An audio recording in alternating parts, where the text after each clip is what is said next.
ఆ, అందరికీ నమస్కారం. ఈనాటి మన లోతైన విశ్లేషణకు స్వాగతం.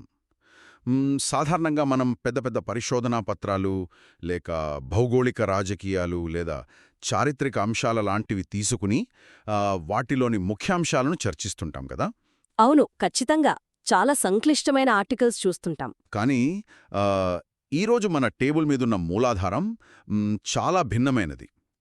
ఏమంటారంటే అత్యంత వ్యక్తిగతమైనది అని చెప్పొచ్చు. ఒక చిన్న కవితాశకలం. అదే కదా, మన ముందుకొచ్చిన అంశం మాధురి దైవిక కృప. అంటే ఆంగ్లంలో Madhuri the divine grace of my life అనే ఒక అందమైన కవితా భాగం. వినడానికి ఆశ్చర్యంగా ఉన్నా ఇది కేవలం 5 వాక్యాల కవిత. అవును, 5 పంక్తులు. కానీ ఒక వ్యక్తి తన భాగస్వామి పట్ల చూపించిన అపారమైన ప్రేమ, ఒక ఆరాధన, చెప్పలేనంత కృతజ్ఞత అన్నీ కలిసిపోయి ఈ 5 లైన్లలో ఒక అద్భుతమైన భావోద్వేగాల సముద్రం సృష్టించబడింది. ఉర్దూ, హిందీ, ఆంగ్లం మరియు సంస్కృత పదాల అద్భుతమైన కలయిక ఇది. సరే, కేవలం కొన్ని పదాలు ఒక మనిషి జీవితాన్ని ఎలా నిర్వచించగలవో ఈరోజు మనం విశ్లేషిద్దాం. ఖచ్చితంగా. అంటే ఈ చిన్న కవితను మనమొక సూక్ష్మదర్శిని కింద పెట్టి చూస్తే అందులో ఒక అద్భుతమైన సాంస్కృతిక కలయిక కనిపిస్తుంది. 100 పేజీల నవలల్లో చెప్పలేని భావాన్ని కొన్నిసార్లు మనసులోంచి వచ్చిన ఇలాంటి ఒక చిన్న పంక్తి చెప్పేస్తుంది కదా. నిజమే. ఇక్కడ ఆకర్షించే విషయమేమిటంటే ఈ భాషల కలయిక కేవలం ఒక ప్రయోగం కాదు, అది ఆధునిక మనస్తత్వానికి, మనం ప్రేమను వ్యక్తపరిచే విధానానికి ఒక గొప్ప అద్దం పడుతోంది. మనం మన బంధాలను ఎలా చూస్తాం, ఎలా ఆరాధిస్తాం, వాస్తవికతలోకి వాటిని ఎలా తీసుకొస్తాం అనే ఒక పూర్తి ప్రయాణం ఇందులో ఉంది. ఆ ప్రయాణాన్ని మనం మొదటి వాక్యం నుంచే విశ్లేషించడం మొదలు పెడదాం. ఆ కవిత మొదటి పంక్తి, ఖుదానే బడీ షిద్దత్ సే బనాయి హే ఏక్ హసీన్ పరి, అంటే దేవుడు ఎంతో తీవ్రమైన శ్రద్ధతో ఒక అందమైన దేవకన్యను సృష్టించాడు అని కవి భావన. ఇక్కడ నన్ను బాగా ఆకర్షించిన పదం షిద్దత్. అవును, ఆ పదం చాలా బరువైనది. అదే, దేవుడు ఏదో యాదృచ్ఛికంగా సృష్టించిన ప్రాణి కాదామె. ఒక శిల్పి తన ప్రాణం పెట్టి ఏళ్ల తరబడి ఒక అద్భుతమైన శిల్పాన్ని చెక్కినట్లుగా దేవుడు అంతటి ఏకాగ్రతను ఈమె మీద పెట్టాడని చెప్పడం. ఇందులో విపరీతమైన ఆరాధనా భావం కనిపిస్తోంది. ఆ షిద్దతనే పదానికున్న బరువు, దానికున్న సాంస్కృతిక నేపథ్యం అలాంటిది. సూఫీ కవిత్వంలో ఈ పదాన్ని చాలా లోతైన దైవికమైన ప్రేమను సూచించడానికి వాడతారు. అంటే ఒక సాధారణ ప్రేమ కాదు. కరెక్ట్. షిద్దతంటే కేవలం ఇష్టం కాదు, అందులో ఒక తపస్సుంది, ఒక నిబద్ధత ఉంది. దేవుడు స్వయంగా ఒక తపస్సులా భావించి ఈమెను సృష్టించాడు అనడం ద్వారా రచయిత తన భాగస్వామిని ఒక సాధారణ మనిషి స్థాయి నుండి ఒక దైవికమైన పవిత్రమైన స్థాయికి తీసుకెళ్తున్నారు. మానసిక శాస్త్రంలో దీన్నే మనం ఐడియలైజేషన్ అంటాం. ఐడియలైజేషన్ అంటే ఎదుటివారిని పరిపూర్ణంగా ఊహించుకోవడం. అవును. ప్రేమలో ఉన్నప్పుడు జరిగే అత్యంత సహజమైన కాని శక్తివంతమైన ప్రక్రియ ఇది. ఎదుటివారిలో ఎలాంటి లోపాలు కనిపించవు. వారు ఒక పరిపూర్ణమైన సృష్టిలా, ఒక అంటే దేవకన్యలా కనిపిస్తారు. ఇక్కడ ప్రేమ అనేది భౌతికమైన ఆకర్షణను దాటి ఒక ఆధ్యాత్మిక శిఖరాన్ని చేరుకుంటుంది. ఒక రకంగా ఇది చాలా బాగుంది. కాని నాకిక్కడ ఒక చిన్న అనుమానముంది. ఒక మనిషిని దేవుడి అత్యుత్తమ సృష్టిగా, ఒక దేవకన్యగా ఊహించుకోవడం అనేది బంధం మీద అవాస్తవికమైన అంచనాలను పెంచుతుందా అని. ఎందుకంటే నిజ జీవితంలో ఎవరూ దేవకన్యలు కారు కదా. పగలు రాత్రి ఉండే ఈ వాస్తవ ప్రపంచంలో ఇలాంటి వర్ణన ఒక రకమైన ఊహాలోకంలో విహరించడం కాదా? మీరడిగింది చాలా సహజమైన ప్రశ్న. బయటి వ్యక్తుల దృష్టికోణం నుంచి చూస్తే ఇది ఖచ్చితంగా అతిశయోక్తిలా లేదా ఒక ఊహాలోకంలా అనిపించవచ్చు. కాని ఆ క్షణంలో, ఆ ప్రేమలో ఉన్న వ్యక్తికి అది 100% వాస్తవం. ఆ ఆరాధనా భావమనేది ఒక భాగస్వామికి ఇచ్చే అత్యున్నతమైన గౌరవం. అంటే వారి దృష్టిలో అది నిజమే అంటారు? అవును. వాస్తవ జీవితంలో ఇద్దరి మధ్య చిన్న చిన్న గొడవలుండొచ్చు, సర్దుబాట్లుండొచ్చు. కాని కవిత్వమనేది జీవితంలోని అత్యుత్తమ క్షణాలను, భావోద్వేగాల శిఖరాగ్రాన్ని బంధించే ఒక సాధనం కదా. షిద్దత్ అనేది వాళ్ల పట్ల ఉన్న తీవ్రతను చూపుతుంది. ఈ దైవికమైన స్పర్శ ఉండటం వల్లే ఆ బంధానికి ఒక అసాధారణమైన పునాది పడుతుంది. అద్భుతంగా చెప్పారు. ఆ దైవిక పునాది నుంచే వాస్తవ జీవితంలోకి ఆమె ఎలా ప్రవేశించిందో చెప్పే 2వ వాక్యం ఇంకా ఆసక్తికరంగా ఉంటుంది. జిన్కీ ఆగాజ్ సే మేరీ జిందగీ మే ఖుషియా హే భరీ, అంటే ఎవరి రాకతో నా జీవితం ఆనందంతో నిండిపోయిందో అని అర్థం. ఇక్కడ ఆగాజ్ అనే పదం కూడా అంతే బరువైనది. ఖచ్చితంగా ఆగాజంటే ఒక ప్రారంభం. అదే, కేవలం రాక కాదు, ఒక ఆరంభం, ఒక కొత్త శకం మొదలవ్వటం. మనం చరిత్రను క్రీస్తు పూర్వం, క్రీస్తు శకం అని ఎలా విభజిస్తామో, కవి తన జీవితాన్ని ఆమె రాకముందు, ఆమె వచ్చింది తర్వాత అని విభజిస్తున్నట్లుగా అనిపిస్తుంది. ఒక వ్యక్తి రాక ఒకరి జీవిత చరిత్రనే అలా మార్చేస్తుందా? మార్చేస్తుంది. బహుశా మానవ సంబంధాలల్లో ఉన్న అతిపెద్ద శక్తి అదే. ఆగాజ్ అనే పదము ఒక స్పష్టమైన విభజన రేఖను గీస్తోంది. ఒక వ్యక్తి మన జీవితంలోకి అడుగుపెట్టినప్పుడు కేవలం ఒక కొత్త మనిషి పరిచయమవడం మాత్రమే జరగదు. మన చుట్టూ ఉన్న ప్రపంచాన్ని మనం చూసే విధానం మొత్తం మారిపోతోంది. అంటే ఒక చీకటి గదిలోకి వెలుతురు వచ్చినట్లు. ఎగ్జాక్ట్గా. చీకటిగా, నిస్తేజంగా ఉన్న గదిలోకి ఒక్కసారిగా వెలుతురు ప్రవహించినట్లుగా ఆ మార్పుంటుంది. ఆ మార్పునే రచయిత ఖుషియా హే భరీ అని వర్ణించారు. ఇక్కడ సంతోషమనేది ఏదో క్షణికమైన ఆనందం కాదు, జీవితమంతా ఆవరించిన ఒక స్థితి. అది ఒక బంధం తీసుకొచ్చే పరివర్తన. ప్రేమ అనేది కేవలం ఒక భావోద్వేగం కాదు, అది మన అస్తిత్వాన్నే పునర్నిర్మించే ఒక వేకువజాములాంటిది. ఆ వేకువజాము తెచ్చిన వెలుగులో ఆ కవికి తన భాగస్వామి ఎలా కనిపిస్తోందో 3వ పంక్తిలో ఇంకా విశాలంగా వర్ణించారు. సారే కాయనాత్మై వోహై సబ్సే అజీజ్ ఔర్ సబ్సే ప్యారీ. ఈ సమస్త విశ్వంలో ఆమె అందరికంటే అత్యంత ప్రియమైనది మరియు ప్రేమించదగినది. ఇక్కడే కవిత్వం తన గమ్యాన్ని ఒక్కసారిగా మారుస్తోంది అనిపిస్తోంది. అవును, ఆ స్కేల్ మారిపోయింది. అదే కదా, రచయిత తన గది గురించి, తన ఊరి గురించి, తన దేశం గురించి మాట్లాడటం లేదు. ఏకంగా కాయనాత్ అంటే సమస్త విశ్వం గురించి మాట్లాడుతున్నారు. ఈ విశ్వంలో ఉన్న నక్షత్రాలు, గెలాక్సీలు, అనంతమైన శూన్యం, వాటన్నింటికంటే కూడా నా భాగస్వామి నాకత్యంత ప్రియమైనది అని చెప్పడం ఒక గొప్ప ఆలోచన. దీన్ని మనం విస్తృతమైన దృక్కోణంతో అనుసంధానిస్తే, ఈ కాయనాత్ అనే పదాన్ని వాడటంలో ఒక గొప్ప కవిత్వపు అతిశయోక్తి దాగి ఉంది. విశ్వం అనేది మానవ మేధస్సుకు అంతుచిక్కని ఒక అపారమైన విస్తృతి. అంతటి అనంతమైన దాన్ని ఒక కొలమానంగా తీసుకుని దానికి ఎదురుగా తన భాగస్వామిని నిలబెట్టడం ద్వారా రచయిత తన భావోద్వేగాల పరిమాణాన్ని సూచిస్తున్నారు.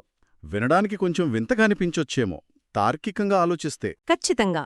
తార్కికంగా ఆలోచించే ఎవరికైనా ఇది వింతగానే ఉంటుంది. భూమి మీద ఉన్న 100 కోట్ల మందిలో, ఇంకా ఈ అనంత విశ్వంలో ఒకే ఒక్క మనిషి అత్యంత ప్రియమైనవారు ఎలా అవుతారు అని ఎవరైనా అడగవచ్చు. కాని ప్రేమకు తర్కం అవసరం లేదు కదా. ప్రేమలో ఒక ఆత్మాశ్రయమైన సత్యం అంటే సబ్జెక్టివ్ ట్రూత్ ఉంటుంది. వారి వరకే అది సత్యం. అవును. రచయితకు తన భాగస్వామి మీద ఉన్న ప్రేమ ఎంత అపరిమితమైనదంటే దాన్ని కొలవడానికి ఈ భూమి కూడా సరిపోక ఏకంగా విశ్వాన్ని ఎంచుకున్నారు. ఆ వ్యక్తి చుట్టూనే వారి మొత్తం ప్రపంచం భ్రమిస్తోందని చెప్పడానికి ఇంతకంటే గొప్ప పదం బహుశా లేదేమో. నిజంగా అదొక భ్రమలాంటి సత్యమే. ఆ ప్రేమ ముందు ఈ విశ్వం కూడా చిన్నబోయిందేమో అని అనిపిస్తోంది ఈ వాక్యం వింటే. అయితే ఇక్కడే అసలు ఆసక్తికరమైన విషయం దాగి ఉంది. ఇప్పటివరకు మనం ఆకాశంలో, విశ్వంలో, దైవికమైన ఆలోచనల్లో తేలిపోయాం.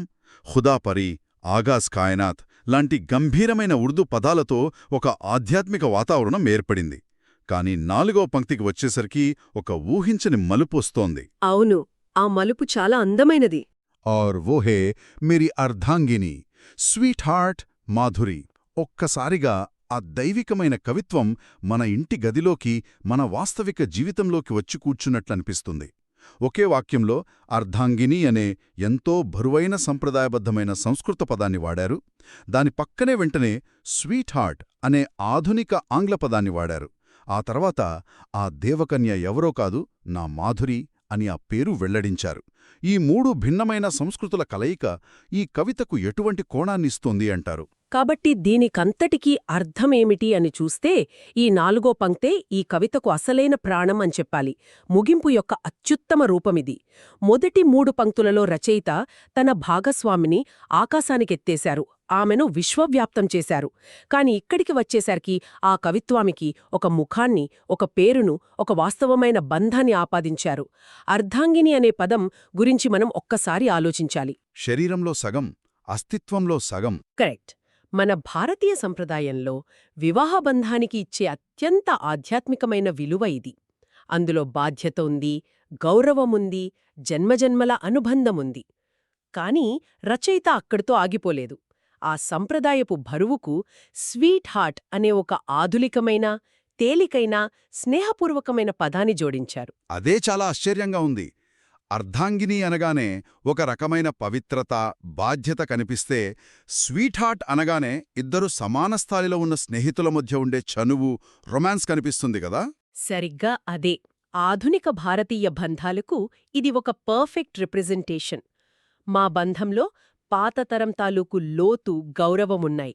అదే సమయంలో ఈ తరం తాలూకు స్నేహం, ఆట పట్టించుకునే చనువు కూడా ఉన్నాయి అని ఈ రెండు పదాల కలయిక చెబుతుంది.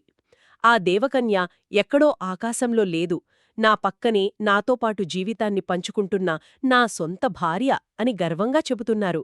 మాధురి అని పేరు పెట్టడం ద్వారా ఆ దైవిక భావనకు ఒక ప్రాణాన్ని పోశారు. ఎంత కవిత్వం రాసినా చివరకు ఆ కవిత్వానికి కేంద్రబిందువు మన పక్కనున్న రక్తమాంసాలున్న మనిషే అని ఈ వాక్యం మనకు గుర్తుచేస్తుంది. దైవికమైన ఊహలను అత్యంత వ్యక్తిగతమైన, వాస్తవికమైన బంధంతో ముడిపెట్టడం దీని ప్రత్యేకత. ఈ పాయింట్ చాలా లోతైనది. ఒకే వ్యక్తిలో ఒక అర్ధాంగిని, ఒక స్వీట్హార్ట్ని, ఒక దేవకన్యను చూడగలిగే దృష్టి ఆ రచయితకుందన్నమాట. ఇక చివరిగా ఈ కవిత ముగింపు లవ్ యూ డియర్ అనే వాక్యంతో జరుగుతుంది. అప్పటివరకు ఉన్న కవిత్వపు బరువంతా దించేసి, ఉర్దూ సంస్కృత పదాల గంభీరతను పక్కనబెట్టి, చాలా క్యాజువల్గా తన మనసులోని మాటను నేరుగా తన భాగస్వామి చెవిలో గుసగుసలాడినట్లుగా ఉంది ఈ ముగింపు. పడుతున్నప్పుడు పెద్ద పెద్ద పదాలు వాడతాం, కాని ఏకాంతంలో వారికి మాత్రమే వినిపించేలా చెప్పాలనుకున్నప్పుడు వాడే భాష చాలా సరళంగా ఉంటుంది. లవ్ యూ డియర్ అనేది ఆ సరళత్వానికి ప్రతీక. ఉర్దూ పదాల గంభీరత, అర్ధాంగిని అనే పదం వెనుకున్న పవిత్రత అన్నీ కలిసి ఈ చిన్న ఆంగ్ల పదబంధంలో ఇమిడిపోయాయి. ఇదొక కవి రాసిన కవిత్వంలా కాకుండా, ఒక ప్రేమికుడు, ఒక భర్త రాసిన మనసులోని మాటలా ముగుస్తుంది. ఒక మనిషి తన భాగస్వామి పట్ల ఎంత స్వచ్ఛమైన ప్రేమను కలిగి ఉంటే ఇలాంటి వాక్యాలు సహజంగా పుడతాయో ఈ కవిత మనకు చూపిస్తుంది.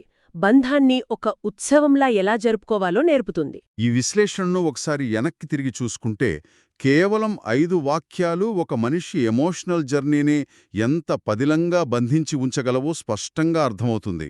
సృష్టికర్త ఖుదా నుంచి మొదలై ఒక కొత్త జీవితానికి నాంది ఆగాజ్ పలికి సమస్త విశ్వాన్ని ఖాయనాత్ దాటి చివరకు సొంత ఇంటిలోని అర్ధాంగిని మాధురి దగ్గర ఆగిపోయిన ఈ ప్రయాణం అసాధారణమైనది.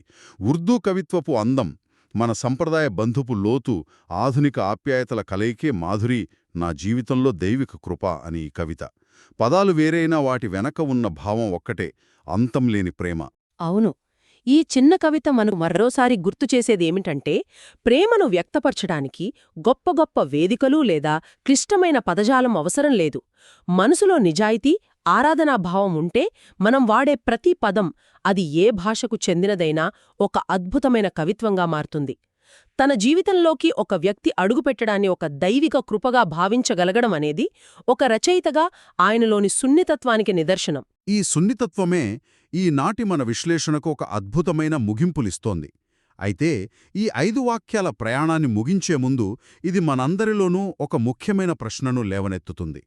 మనం ప్రేమించేవారిని వర్ణించడానికి ఇలాంటి విశ్వవ్యాప్తమైన దైవికమైన పదాలను, అంటే దేవుడు స్వయంగా సృష్టించాడనో, విశ్వంలో వారే అత్యంత ప్రియమైన వారనో వర్ణిస్తాం కదా. అప్పుడు మనం నిజంగా ఆ వ్యక్తులను ఉన్నట్లుగా వర్ణిస్తున్నామా, లేదా వారిపై మనకున్న ప్రేమ కారణంగా మన మనసులో ఏర్పడిన అద్భుతమైన ప్రతిబింబాన్ని, మనలోని అపారమైన భావోద్వేగాల తీవ్రతను ఆ అక్షరాల ద్వారా బయటపెడుతున్నామా? ఇదొక గొప్ప ఆలోచన. ఇది మనం వర్ణించే ఆ వ్యక్తుల గొప్పదనాన్నే చెప్తోందా, లేక ప్రేమించే మన మనసులోని విశాలత్వాన్ని కూడా సూచిస్తోందా? ఆలోచించండి. మరో ఆసక్తికరమైన మూలాధారంతో మళ్ళీ కలుద్దాం. అంతవరకు సెలవు.